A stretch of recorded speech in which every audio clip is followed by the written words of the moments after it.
dans ma famille, le mot qui me viendrait, c'est lâcher prise.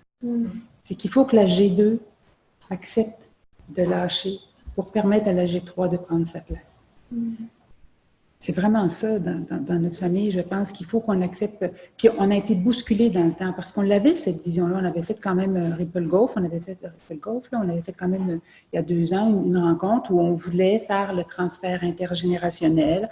On l'avait planifié dans 2 à 5 ans. On avait mis c'était quoi nos objectifs.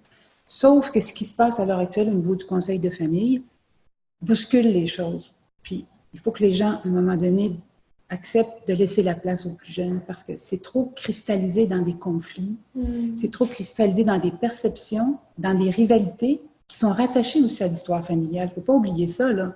On est là dans nos conseils de famille, frères et sœurs, hein? Et ça, les statuts sont là.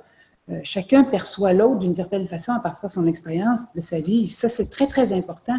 C'est difficile de défaire ça. Moi, je suis psychologue de formation, puis dessus, c'est une chose sur laquelle je travaille, puis qui est importante, puis que je suis sensible, puis que j'ai travaillé dans ma famille, dans les conseils de famille, mais je me rends compte que les perceptions sont cristallisées.